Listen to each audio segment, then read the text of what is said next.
je crois son dernier garçon. En tout cas, c'était Somme. Parce que sa femme, totamboula kanaye malamu, chaque fois nazake pa na yo, so komie pa na yo, okuta mwasi na yazaka na mwa bibwele, soki na ye mama na ye kozwa soso zwa yangwana. Mama na ye kozwa maki zwa yangwana. Okomone ye soka zanda kwa bimi muluba, oye lukani ngalo bina ye kuluka soso. Basoso yangwana zwa ndeko na yo azawana. Kala kisainga keponga na chona luka ki deja nga vena comme artiste. C'est qui alinga ki ala kisanga nzela, mais na luka ki angoti. Donc nazane lo mona luka ki panete. Pour chaque jour heure nyoso banoza la naye heure nyoso. C'est déjà de meilleurs amis. Souvenir malamu avec bozaki zaki na ye. Tous les moments heure nyoso auti musala. Ngani munazoke na kozwaye azwa kitao.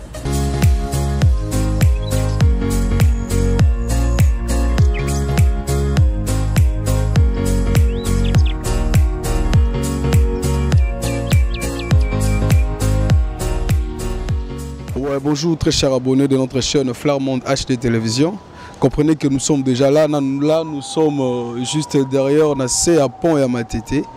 Là où notre défunt papa, Coco, vieux, un acteur, un artiste en Baoba, à qui on connaît sur beaucoup de caractères, sur le plan artistique, qui nous a quittés, qui nous a laissés depuis hier.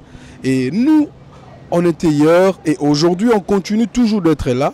Mais à notre grande surprise, nous sommes revenus encore une fois à la maison. Il y a eu l'interdiction d'entrer. Il y a eu d'arrêt de ne pas entrer, de ne pas exposer la caméra. Comprenez, c'est pour cela que nous sommes ici dehors. Parce que lobby, moi, les cas qui n'ont c'est pas ça qui peut famiter. Donc, tellement que biso tozaka kawana pour nous informer bino bato bolinga biso et moi, Chandra Klebika, toujours là. Donc, derrière moi, il y a celui qu'on appelle Victoire, autrement dit HD. Donc, il y a Simbi Bilili au Nyosokwa. Et Namukolo Cheno Babengi Fleur Dembowemo, Fleur Monde HD Télévision. Donc, Bisoto Yaki Awalelo. Pour continuer toujours le parcours, Tomekaro Solo, Lato Lukato Yeba en intégralité. Vie à papa avant à comme on a dernier demain on a Isaac Nini maladie Nini vraiment où est dérangé qui est tombé capena reçoit ton en famille mais bah Pessibiso vraiment zélaté parce que hier il y a eu des désastres où les cas qui il paraît que bah chroniqueur est belé et bah qui bah tiraillement entre bango na famille en dehors de ça il y a eu aussi des artistes où bah bébana qui peine la famille donc c'est pour cela nous on n'a pas de choix. Tellement que nous sommes déjà arrivés sur le terrain, on a voulu quand même tous les cas. Tana bandeko ya balabala, bandeko ya libanda, bandeko ya pembeni. Tomeka peko tuna bango, le lengeni ni bazalaki na papa avant papa ameka kotika biso. Si je parle déjà le même langage avec mon réalisateur, toko poussa na malembe tomeka ko tuna tana batu anzela polo ko ananda ko babengani biso, atana balabala tokoki ko jota bato ba ko pesa biso moi et yano. Merci beaucoup. On continue toujours de Tobisagibino. Là, nous sommes déjà avec une personne. Un témoignage de la part de Papa Kwedi Maïpoutou qui vient de nous quitter. C'est là un jour passé. Mbote Papa. Oui, Mbote. Voilà. Déjà, Bandeko Nabatuba Olandayo. Ce qui déjà au Pesa Bangona Mbote. Et puis, on s'est présenté tout et Kombona. On a Pessi Bangombote. Et comme chrétien, on a Pessi Bangombote na Kombona Yesu. Na bengami na kombo frère papi no kovanda ne tofanda kina papa peki aza papa aza malamu avanda kina na tamolai na kata kato atikali ozwana na moto te atikali obebana na moto te selon ndenge nazalaki pembeni tout le temps ozalaki na ye mwa makambo mosusu ngane na banaki kosunga ye makambo mosusu ye pe abanaki kosunga nga mwa bakosei aze papa malamu par rapport na bato mosusu toze na bango tobiki na bango awa jamais papa veki atika obebana na bato te atika ozwana na bato te kino ndenge ake kokoma na malade ezalaki meme biso pasi. Déjà koyebana na yo na ye ezalaki na année nini soki oza sous na bonne mémoire et puis ça fait déjà combien de temps depuis yo na ye boyebanaki? Le koyebana na ye na partir à 2020. Banana à partir de 2020 pendant na zemoto na saka misala maboko tango ayeko découvrir que na saka misala maboko nda yaki ko pusa na pembeni na ngai et à partir la ngonde to ke ko yebana na ye à partir wana ata moke na sokota epa na ye ti na ndako na ye même ko réparer ba groupe na ye courant tout ça ngandi moto na so salela ye déjà tant ozo ki tant ya koyeba na papa wana papa Kwedi azaki na bonne santé to maladie déjà bandai ko déranger non tango na ke koyeba na ye azaki en bonne santé azaki maladie te azaki en bonne santé azaki maladie te maladie ye ko ya na sima. Tu as eu quand même le temps de fils que Yakoeba quand même malade belaki. On a tant na témoignage o nga na zuango à partir mona na ya mosinana. Na tongo to la mukina tongo. Na moni mona na azolela. Ayo pusana na tamu ke to moni motuka ikoti. Na moni ne ba bimisi ba kotise na kata motuka. Na tamu ke na yo tu na mona na likamunini. Ayo yebsanga no awuti osukola. Auto sukola kubima na kusukola nande akokwea akwei bakumbi basubenga sondi mate de intervention ye ba meme na hôpital donc abela quitté le côté azaki neka normal et puis te ko uta na douche ndé a eu vertige akwei et puis ba meme na hôpital oui abela quitté azaki normal na tonga déclarer basa leti c'est le témoignage né na jango e pa mona na ye basa lela yeti na tamba so sa leti nda côté au sukola à côté sukola ko bimane abimi na iko kweya ba memi na hôpital azaki malade te azaki normal oui wana ozasu na mémoire ya jour papa Kwedi a salaki crise oui azaki à partir mardi oui azaki à partir mardi ba ve ba 9h ko landa 10h oui ndema kamana salimaki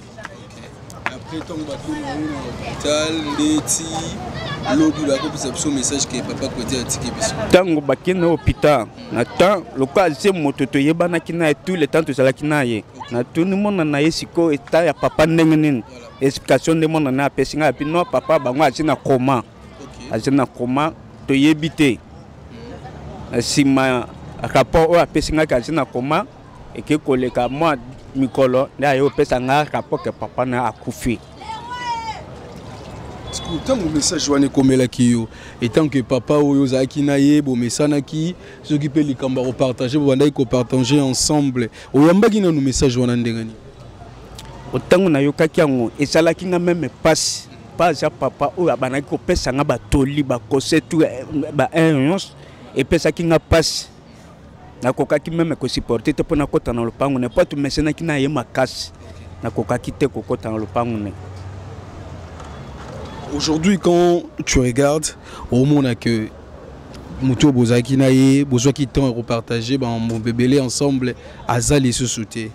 Pour nous, au quoi signifier liwa netinini, nabiso batu tikali non na bomoy. Et puis les sons ni yo tiré na liwa ya papa Kwedi. Pour nanga, le son on a tiré, pour na bi que liwa senzela motonyos. Na vie, il faut que jamala na bato. Ko vanda malamu na bato ko sonye ka sono na bato poto yebi lobi na ndelte ne to tambola ka to zaka chambre na liwa to yebi ni ne komela ka biso te nzambe o akela biso yenda yebi sezu na biso na mokili nzambe nda yebi biso bato to yebi angote. Merci beaucoup. Merci. Maman, moi liloba parce que je qui peut moi temps ya koyeba papa Kwedi ba souvenir ya nini ya malamu ata moko oyo ko gardaki pour na papa. Oh, merci pour na opesa nga parole. Papa wana to fanda na biso to umena ete biso to za na église to za na nini ba programme église mais to banda mona papa wana za papa moko papa mo malamu pour na biso abando pesa biso ba conseil bien et puis ndo to fa na yebo mabemo te auto mo na ye to yeba pas même que papa ou bien de papa misu bazaka lolendo yaza na makambo ana te azaye papa malamu pour na biso koyoka sangwa luwanya tuke pesa biso passe lokola bana tuka nzambe apemisa ye na kimia. Merci beaucoup. Voilà, on continue toujours avec des témoignages. Papa moi liloba ça bien, on continue toujours avec des témoignages parce que on dit toujours dans le dernier demeure il y a Moutou, on tout partagera ba bon moment na ba mauvais moment ensemble. Mbote papa. Mbote. Voilà, biso to tambola kaka pour nous rejoindre témoignage de la part ya papa Kwedi. Déjà ce que la caméra na biso s'est présenté pour bande ko baota la baye ba peso to yambina. Ngai nazali moko tofani na quartier oyo toyebi papa Kwedi malamu papa Kwedi azalaki modèle papa moko en tout cas irréprochable ndenge tonotala ba théâtre de chez nous tonokolanda ye bien bon tozwi sango ya liwa na ye en tout cas eza volonté nzambe que son âme repose en paix. Déjà na kovanda na papa Kwedi, est-ce que différence peut ezalaki ya kokabola ke air moko azalaka lokola artiste air moko azongi na vie normale to bande kovanda na bato nyonso na lolenge nyonso? Bon afandaki bien na bato comme papa talakaka soki ba jeune bazali donner prodiguer des conseils que sengeli botambola boye bosala boye en tout cas asa papa modèle atiki biso bina na passe na motema en tout cas tokobosa na été. Ba souvenir nini ya malamu oyo garder na part na yo pona papa Kwedi? Bon ngai pona nga souvenir malamu makasi binja nena lola ndemi na théâtre de chez nous. Wana en tout cas et marquanga bangona ba mon pépé et sanga tika penza lelo yo na ebité soki ba artiste comédien ba ozwa exemple na e sala malamu. Merci beaucoup. Mbote papa na biso. Mbote papa. Voilà, moi témoignage pour na papa parce qu'il y a tiki biso déjà. Oyo etikali biso nde to landa siko nzela oyo ya bongisaki. Nini tokoki koloba na bandeko ba otala biso puis on se présenter to ba to ba yebaso ito yambinani. Ngai papa Venance. To fandi mingi na papa awa. OK. So sali na presque près 25 ans. OK. Ndao nanga ngoyo. Oya ye yango wana. Ndenge tozalaka na yawa natikala koyoka ata koso ata mokete na ye teke aswani na mutu obie mutu moko ya yawa ekoloba ke papa alisali boya ata mutu moko na yoka ete. Okay. Donc ne témoignage ya ye ngai abandi théâtre nga nazomona. Okay. Na ndenge abati théâtre azo jouer théâtre na ye batu nyonso bazo tozo sepela na ndenge abanda ko jouer na sepela ki ndo wana sepela makasi na ye. Kutu dernièrement avant kufa natalaki film na ye balakisaki asala théâtre moko na ba mopepe na banani nyonso tu groupe na ye ndenge tofandaki na ye penza tofandaki na ye bien atikala atadi aezala famille na ezala bana na ezala mwasi na ye témoignage eza monene na kati ya quartier. 25 ans d'expérience ensemble, moi jeunesse pezaki mukie azaki jeune bana oyo nyonso tu bana na ye wana nyonso tu bazaki na ba âge ya ba 18 ans, ba 19 ans, ba 20 ans. Moi na liboso wana tango wana déjà wana na yeba Kwedi moi na liboso na 25 ans. OK. Ponga na yebili ekutu awati. Na yebi depuis azaki ti na salongo. OK. Na veni Liboke. Azo fanda wana titi na ndenga lungo na veni Liboke na ndenge ayao. Na kuneska bana fanda ta mutu moko atikala ko baswani na Kwedi ube mwana na yobe mwasi na ye wana ntuka na tukomelele mbondo. Déjà tango papa Kwedi akotaki na étape ya kokoma artiste et comédien. Bino l'entourage na ye bato wande koza na ye. Comment qu'on se sentir comment de fois bota la épée na télévision vous disiez que wana mde kona biso wana camarade na biso. Et wando sala bino nondeni. Ah et ben no sala biso malamu makasi po to mona kike na matete na salongo po côté babengaka de bono melimete. So bana pesa ka ko sepela makasi ndeke to mona ke to misi artiste na kati ya quartier quoi. Et tout le monde que oui en tout cas o pensa tout ça peut biso pena muto pensa azo défendre biso azo se présenter biso to sepela ki makasi tina ndenge azo kufatile lwa tikaleka toujours azaka artiste pour abana ko leka toujours moko na mission azo pesa ba titre nani conseil tala batambola boye donc alakisi batu mingi musala na bango banda osala yamana to banda komisa makasi. Je crois que le rôle on a bino papa na bino muninga na bino azaki pe na kati ya groupe ya maboke ya bata théâtre c'est que bozo qui pe moi temps ya ko luka pe ko comprendre et ces milieux wana pe artistique comment na lelo ndenge ba icône ba baoba ebele bazotika biso ba lokuli ba kei ba papa Kwedi ba kei ba tebele bele ba mama Chako bazokende vous aussi et zo sala bino ndenge ni na côté na bino en retour comment na baliwa wana ko perdre ba icône bon liwa bakamwa kango te mutu nyonso to basala na mokilipo esika utaka ayebite esika pia zokende ayebite donc tanga meka ndengo wana ke mutu na mutu azana journée oyo nzambe akokende biso nyonso nde tozoloba mutu na mutu aza na ntango na ye. Donc moi tocontrire yango eza te mpo eza ndenge wana mokano ya Nzambe. Merci. Voilà. Bon souvenir nini ya malamu po tokabwana yo totika mpe kesa misana yo. Souvenir nini ya malamu na temps nyonso ozwi na papa Kwedi. O pena yo mo zaka tango fandi obike te eloko oyo soki na tia yango peut-être na mutu soki eloko oyo to na osala ngo lelo eza pona papa Kwedi. Bon, souvenir kaka no za nango nde to bana ofanda na bien.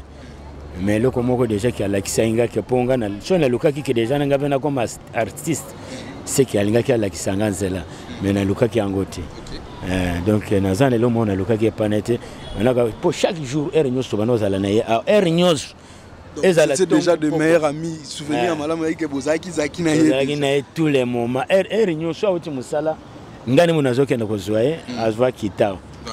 Tant que période de colonne va se régner, tu kende, tu que tu juillet, tu nabana, tu landé, tu quittes à côté. Moi dengue, mon oiseau collage, je pour ça netinga. Déjà j'ai 66 ans. Donc na monique ponanga, na komi pembeni yako tikananga pe mo mokili oyo. C'est ça. Les andengo wana. Voilà. Bana na yepe ba Olanda biso sikoyo. Et tant que aussi papa, camarade pe ya papa na bango. Conseil nini ko pesa bango batikali tant que banana bon ba landaka comportement tata na bango pour déjà bazan exemplaire o ya tata na bango po ndenge bango bazali en tout cas na zoma na bazo kende na ndenge moko ya bien bazan des gens deux enfants bazan en Europe atikali na bango soki près 4 personnes ou 2 filles et 2 garçons baza awa mena mona kande ba se comportaka na batu balanda comportement tata na bango. C'est ça. Merci beaucoup. Voilà, on continue toujours donc vous verrez dans témoignage. Donc nous sommes inondés aujourd'hui. Bakoloba pour na papa Kwedi na bango. En tout cas ba okanga mon côté bakoloba. Donc voilà pourquoi bozomo na to kebo to zongi bo to kebo to zongi bo mbote papa na biso. Mbote papa na biso. Il y a mbila eteli lelo awa. Toi na mingi olobate. Tu peux d'abord dire quoi par rapport à la disparition, il y a papa Ndeko, Yaya, artiste et comédien, papa Kwedi ou Atiki Bissolé. En tout cas, toza na mawamingi, je crois au moni biso ndenge toza même makolungulu. Papa na biso to bande ovanda na ye bien.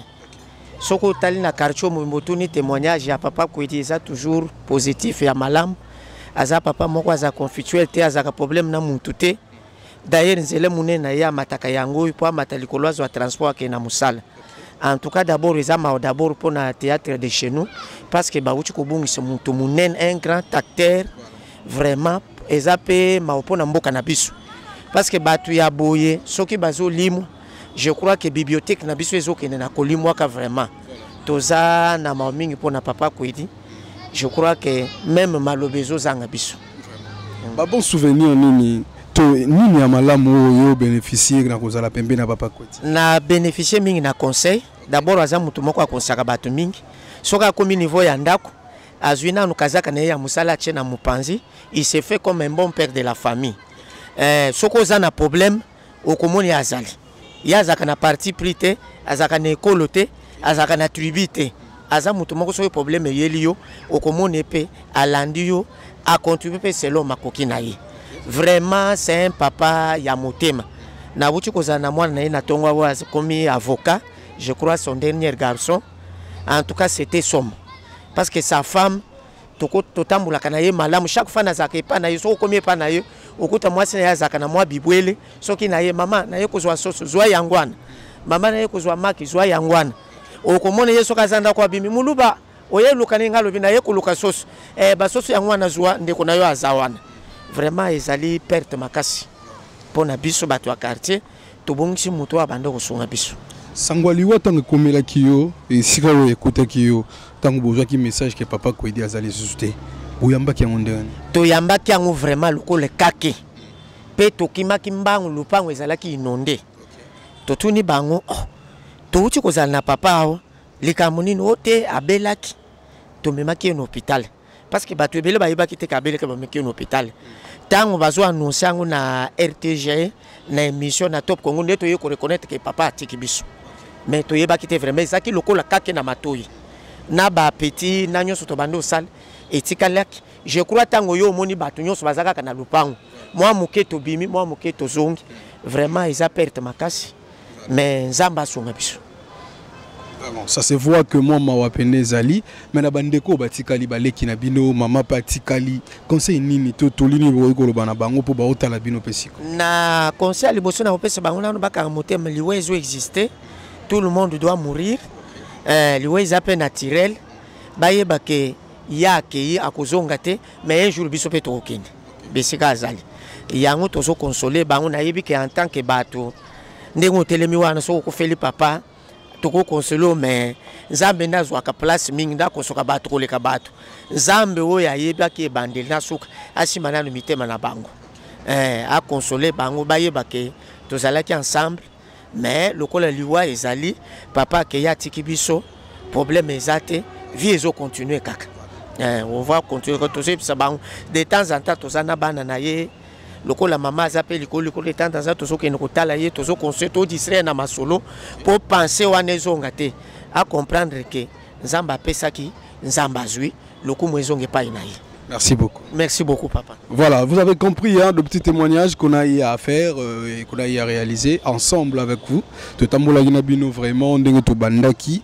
Donc comme on dit toujours que ceux qui n'ont pas de les bandes yambi n'ont pas biso quoi. Parce que les bandes pesara le rôle à katipo nio ceux qui n'ont encore de père et puis kendenge moko. Parce que bah on peut ba témoigner bah on peut ba lobby bah on peut ba zapeka bana ya papa kwedi oyo auti ko tikabiso. Déjà je dis un grand merci à tous les fidèles téléspectateurs ou téléspectatrices au nio so ba s'abonner à la chaîne nabiso Flair Monde HD télévision. Donc bah internaute nio so na ba internaute nio so bisika bozali. Donc continuez toujours de vous abonner et vous ne serez jamais déçus pour les actualités de tous les jours. Là je vois celui qu'on appelle Guy Basket. Alors Guy Basket depuis quelque part, un grand merci à toi, un grand merci à celui qu'on appelle Dembowemo ou à celui qui est et derrière moi il est là un beau garçon, Victoire HD depuis quelque part. Merci d'être là, d'être réalisé cette émission d'aujourd'hui.